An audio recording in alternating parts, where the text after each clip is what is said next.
Lockdown की वजह से विदेश में फंसे भारतीयों को स्वदेश लाने का महाअभियान वंदे भारत मिशन गुरुवार से ही शुरू हो गया और इस अभियान के तहत दुबई से 179 पैसेंजर्स आज भारत लाए गए। आपको बता दें, देर रात चेन्नई एयरपोर्ट पर फ्लाइट लैंड होते ही सभी पैसेंजर्स की आंखों में चमक आ गई और इससे पहले अबू धाबी से 181 लोगों को भारत लाया गया। इस मिशन के तहत 13 देशों से 14,800 यात्रियों को भारत लाया गया।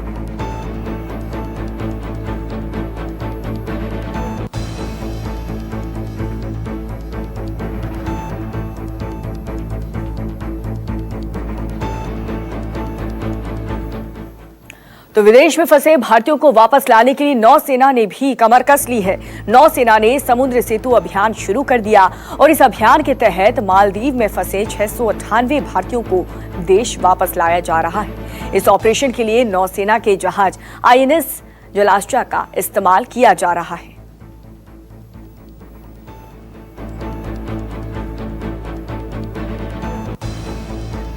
तो भारतीय नौसेना का मालदीव से आपको बता दें कि भारतीयों को वापस लाने की कवायद अब शुरू हो चुकी है। नौसेना ने ये समुद्र सेतु अभियान चलाया जिससे काफी भारतीयों को मदद मिलेगी ताकि वो अपने वतन लौट सकें और लौटने के बाद बाकायदा उसी प्रोसेस के साथ स्क्रीनिंग जांच के बाद 14 दिन के क्वारंटीन के बाद ही उन्हें इजाजत मिलेगी अंदर जाने की।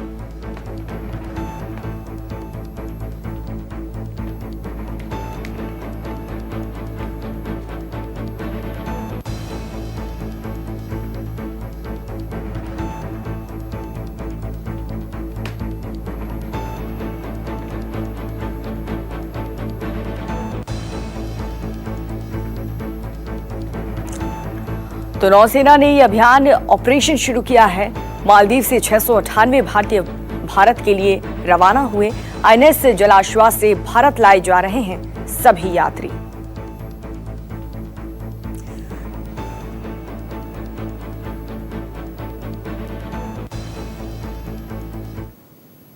तो लॉकडाउन की वजह से भारत में फंसे NRI और विदेशी नागरिकों के लिए राहत का ऐलान किया गया है। सरकार ने इनकम टैक्स के तहत रेसिडेंस तय किए गए। तो रेसिडेंसी तय करने के कानून में छूट दी है। अब लॉकडाउन के दिनों को इंडियन रेसिडेंट या फिर NRI तय करने के लिए वक्त में नहीं गिना जाएगा।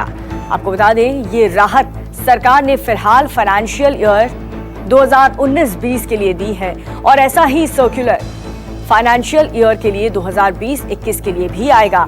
बता दें कि इसी साल बजट में रेसिडेंसी रूल को 182 दिनों से घटाकर 120 दिन कर दिया था और इसके तहत अगर कोई भी NRI भारत में 120 दिन रहता है तो उसे टैक्स के लिहाज से इंडियन रेसिडेंट माना जाएगा।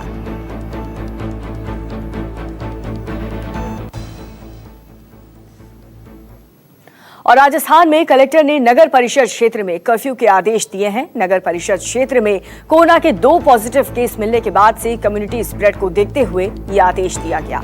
जिले में कल कोरोना के 6 पॉजिटिव केस मिलने के साथ कुल मरीजों की जो तादाद है वो 13 हो गई है।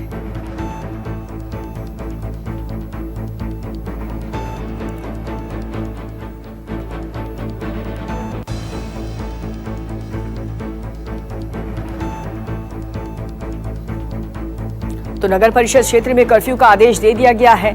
ये संक्रमण और ज्यादा न फैले उसके चलते ये फैसला लिया गया। कम्युनिटी स्प्रेड से बचने के लिए ये एहतियातन कदम उठाए गए हैं। राजस्थान के कलेक्टर का नगर परिषद क्षेत्र में कर्फ्यू का आदेश।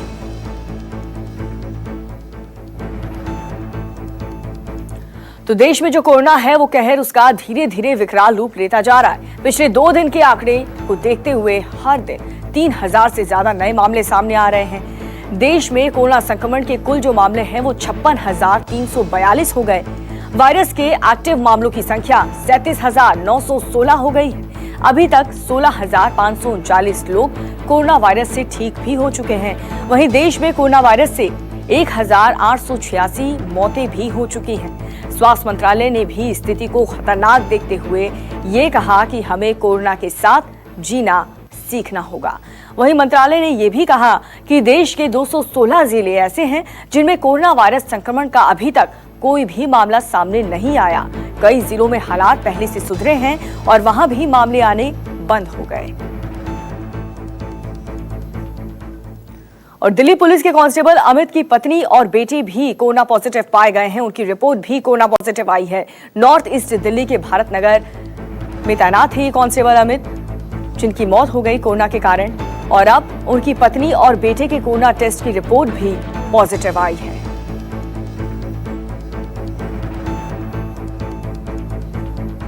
पवन मिश्रा मेरे सहयोगी जुड़ चुके हैं ज्यादा जानकारी के साथ। पवन, भरत नगर में जो कांस्टेबल तैनात थे जिनकी मृत्यु हो गई थी, अब उनकी पत्नी और बेटे भी कोरोना पॉजिटिव पाए गए हैं, डॉक्टर्स का क्या कहना है? बिल्कुल दीपिका, काफी दुखद ये खबर है कि जब अभी शोक से हम लोग उभरे भी नहीं थे कि दिल्ली पुलिस का एक जाबाज कांस्टेबल अमित कुमार की मौत होती है, जब उसकी पत्नी और बच्चे का टेस्ट किया जाता है वो भी पॉजिटिव पाया जाता है। हालांकि उन्हें इलाज हर संभव दिया गया है, क्योंकि मीडिया में भी बात उछली थी, परिवार वालों ने आरोप लगाया था, अमित के भाई ने आरोप लगाया था कि दिल्ली का हर अस्पताल में उन्हें घुमाया गया लेकिन एडमिट नहीं किया गया था, और इलाज के अभाव में जो अमित की मौत हो गई थी। अब एक बिल्कुल दुखद खबर ये आई है। आपको बता दें दीपिका कि जिस तरह से दिल्ली के हालात खराब होते जा रहे हैं, जितने लोग ठीक हो रहे हैं उससे 2 गुना ज्यादा फिर से कोरोना पॉजिटिव के मामले सामने बढ़ते चले जा रहे हैं। अब दिल्ली सरकार के पास अब बेड भी नहीं बचा है सरकारी अस्पतालों में। इसके लिए 5 स्टार के 3 होटलों को चिन्हित किया गया है, जैसे होटल लीला है, क्राउन प्लाजा है, उसके कमरों को अलग अलग बेड वहां पर बनाया गया है। और 121 गिरफ्तारियां कल शाम 5 बजे तक किया गया, जो सरकारी आदेश का उल्लंघन किया गया। यानी पुलिस भी अब इसमें सख्ती दिखा रही है। 88 मामले इसमें जो है अलग अलग धाराओं में दर्ज किया गया, बिना मास्क जो पहन के घूम रहा है उस पर दर्ज किया गया। लेकिन सवाल यही है कि जितने लोग ठीक होकर जा रहे हैं उससे 2 गुना ज्यादा जो है भीड़ बढ़ रही है। तो जैसा सरकार ये कह रही है कि कोरोना के साथ हमें जीना होगा, तो ये बिल्कुल सही कह रही, क्योंकि लोगों के अंदर जो है अब पेशेंस खत्म हो रहा है। लॉकडाउन 3 अब चल रहा है, लोगों को अब लग रहा है कि लॉकडाउन खत्म होते ही कोरोना वायरस खत्म हो जाएगा। लोगों के मन में ये भी एक बैठा हुआ है विचार की लॉकडाउन खत्म होते ही कोरोना वायरस खत्म हो जाएगा। लेकिन नहीं, एहतियात के तौर पर जितनी सरकार ये बातें कह रही है, अगर उसको माना जाए, सही कह रहे हैं पवन। और इस स्टेज पर आकर के तो लोगों को और भी ज्यादा सावधान रहने की जरूरत है और भी ज्यादा अपना ख्याल रखने की जरूरत है। पवन, आप बने रहिए हमारे साथ, जानकारी लगातार आगे भी हम आपसे लेंगे। लेकिन दिल्ली में कोविड-19 के मामले लगातार बढ़ते जा रहे हैं। दिल्ली में कोरोना संक्रमण का जो आंकड़ा है वो 6000 के पार हो गया।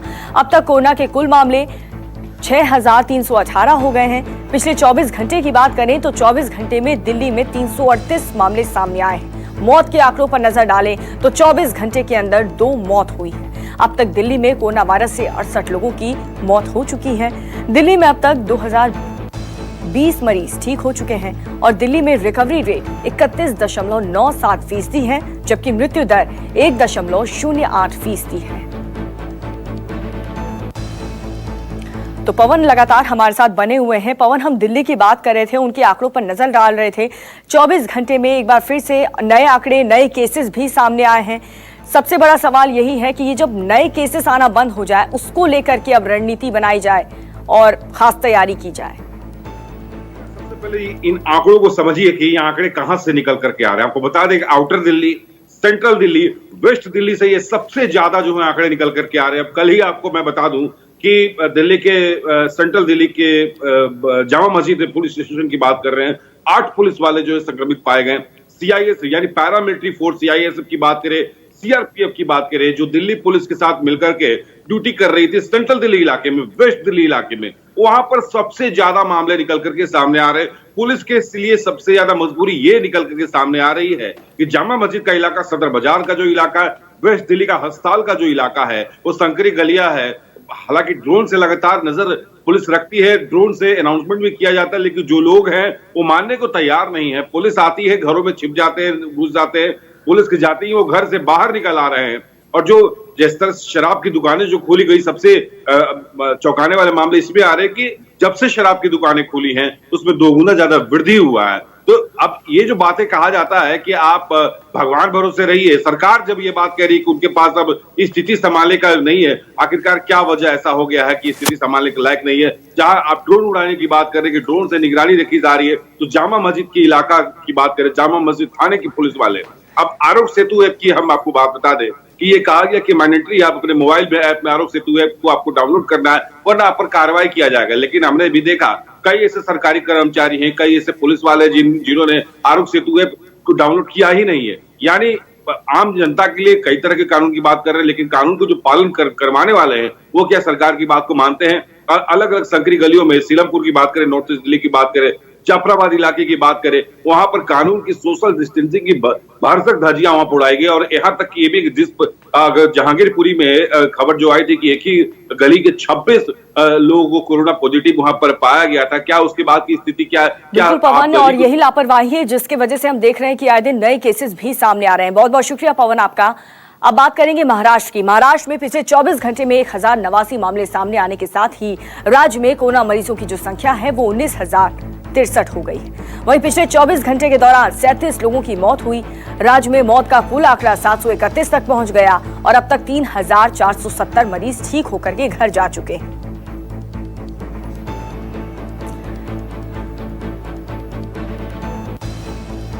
मेरे सहयोगी इंद्रजीत जुड़ चुके हैं ज्यादा जानकारी के साथ। इंद्रजीत, 24 घंटे के अंदर 1089 नए मामले महाराष्ट्र में फिर से सामने आए हैं। कहां पर लापरवाही बरती जा रही है और साथ ही ये केसेस कहां से सामने आए?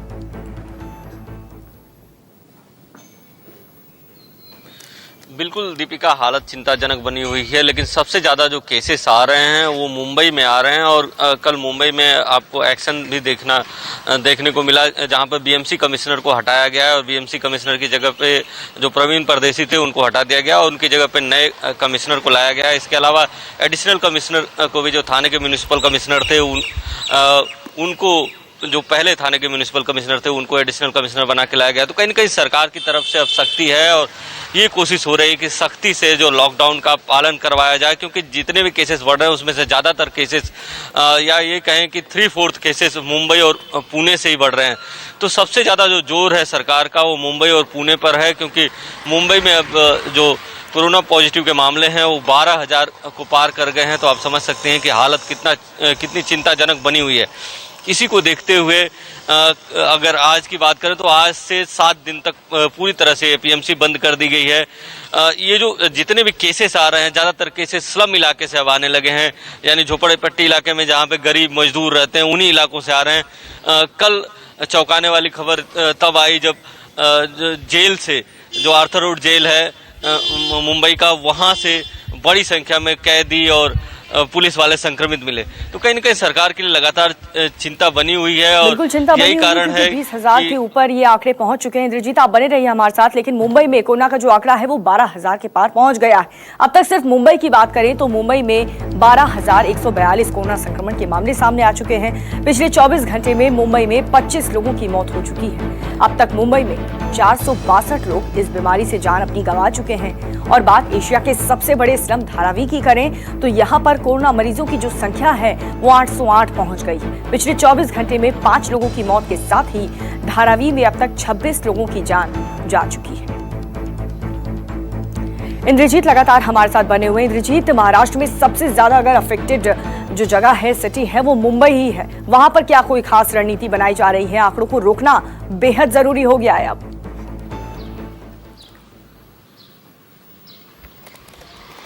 बिल्कुल दीपिका, एक खास रणनीति के तहत अब जो लॉकडाउन में सख्ती और बढ़ा दी गई है और आज से 7 दिन के लिए जो आसपास के एपीएमसी मार्केट हैं जहां से सब्जियां आती है, थोक मार्केट, वो बंद कर दिया गया है। तो कहीं न कहीं जो आपको आवश्यक सेवाएं हैं जैसे दूध, राशन, वही मिलेगा। वो भी कई जगहों पर ऑन डिलीवरी मिल रहा है, यानी कि आप जाकर दुकान पर नहीं खरीद सकते, दुकान नहीं खुलेंगे। और इसके अलावा बहुत सारे जो ग्राउंड थे वहाँ पे क्वारंटीन सेंटर, आइसोलेशन सेंटर बनाया गया है। बहुत सारे होटलों में आइसोलेशन सेंटर बनाया गया है। 2 बड़े ऑफिसरों की नियुक्ति की गई है। बीएमसी कमिश्नर को हटा दिया गया है। कहीं न कहीं ऐसा लग रहा था कि उनके रहते हुए जो केसेस हैं वो कम नहीं हो रहे हैं। यही कारण है कि जो बीएमसी कमिश्नर है उनको हटा के उनकी जगह पे नए कमिश्नर को लाया गया है। इसके अलावा एक एडिशनल कमिश्नर जो बीएमसी का होता है उनकी अपॉइंट किया गया है। नए एडिशनल कमिश्नर को जो काफी चर्चित थे, दूसरी जगह पे कमिश्नर थे, उनको लाया गया। तो हालात को देखते हुए लॉकडाउन को और भी ज्यादा स्ट्रिक्टली फॉलो करवाने की बहुत ज्यादा जरूरत है। बहुत बहुत शुक्रिया इंद्रजीत। अब बात गुजरात की। गुजरात में कोरोना की रफ्तार काफी तेज हो गई है। पिछले 24 घंटे में राज्य में 390 नए कोरोना के मामले सामने आए हैं, जिसके बाद से यहाँ पर राज्य में कोरोना मरीजों की जो संख्या है वो 7,403 तक पहुंच गई, जिसमें से 5,260 मरीज सिर्फ अहमदाबाद से हैं। अगर पिछले 24 घंटे की बात करें तो अहमदाबाद में 269 नए मामले भी सामने आए। वहीं राज्य में कोरोना से अब तक 449 लोगों की मौत हो चुकी है, जिसमें से 343 लोग जो मौत हुई है वो अहमदाबाद में ही हुई है। भूपेंद्र सिंह मेरे सहयोगी जुड़ चुके हैं ज्यादा जानकारी के साथ। भूपेंद्र, हम बात करेंगे अहमदाबाद की, जहां पर बहुत ज्यादा तेजी से आंकड़े बढ़ रहे हैं। पुलिस प्रशासन का क्या कहना है, किस तरीके की तैयारी है उन्हें? देखिए, अहमदाबाद और गुजरात के जो आंकड़े हैं, खास करके अहमदाबाद, वडोदरा और सूरत, ये बहुत ज्यादा चिंताजनक विषय है। और इसी के चलते यहाँ के मुख्यमंत्री विजय रूपाणी ने केंद्र से एक सिफारिश की थी कि वहां से कोई एक्सपर्ट भेजा जाए। और आज जो है केंद्र से 2 डॉक्टरों की एक्सपर्ट टीम, जिसमें डॉक्टर रणदीप गुलेरिया है और इसके अलावा डॉक्टर मनीष सोनेजा है जो मेडिसिन डिपार्टमेंट के हेड है, वो दोनों यहाँ पर आज आ रहे हैं। और सिविल अस्पताल और जो सरदार वल्लभ भाई पटेल इंस्टीट्यूट अस्पताल है, उन दोनों की आज वो विजिट करने वाले हैं। मैं बता दूं कि गुजरात और अहमदाबाद खास करके चिंता का विषय इसलिए है कि यहाँ पर जो डेथ परसेंटेज है वो 70% के ऊपर है, जो नेशनल डेथ परसेंटेज है उससे कहीं ज्यादा है। तो ये एक बहुत ज्यादा चिंता का विषय है। रोज यहाँ पर जिस तरह से मौतें हो रही हैं, जितने मरीज है 7000 के आसपास जो मरीज है, उनके अनुपात में अगर मौत के आंकड़े आप देखेंगे तो 450 के आसपास मौत के आंकड़े हैं, जो बहुत ज्यादा बताते हैं। और इसके अलावा जो पिछले 1 हफ्तों की अगर मैं बात करूं तो जो इंक्रीज हुआ है वो 46% के आसपास मरीजों की संख्या में बढ़ोतरी हुई है। तो ये भी एक बहुत ज्यादा चिंता का विषय है। और इसी के चलते अनुरोध किया गया था कि यहाँ पर केंद्र की तरफ से भी कुछ देख रेख हो। और इसी के चलते आज 2 डॉक्टरों की टीम जो है यहाँ पहुंच चुकी है ऑलरेडी, और आज सिविल अस्पताल और एसवीपी अस्पताल जो है वहां का मुआयना करेंगे। इसके बाद में वडोदरा और सूरत में भी जाने की वहां पर योजना है। तो यहाँ पर योजनाएं बनाने की जरूरत है, इस पर अमल करने की भी बहुत ज्यादा स्ट्रिक्टली और अनुशासन के साथ पालन करवाने की जरूरत है। आप बने रहिए हमारे साथ। लेकिन गुजरात के भरूच से अपने राज्य यूपी के लिए साइकिल से निकले एक मजदूर ने रास्ते में दम तोड़ दिया है। राजू सहानी नाम के इस मजदूर की करजन गांव के पास मौत हो गई है। बताया जा रहा है कि लॉकडाउन के दौरान राजू सहानी साइकिल से ही यूपी के लिए निकल पड़े थे, लेकिन रास्ते में भूख, प्यास और गर्मी के चलते उनकी जान चली गई। राजू सहानी के शव लेने जब कोई नहीं पहुंचा तो आखिरकार करजन में ही उनका देह संस्कार कर दिया गया।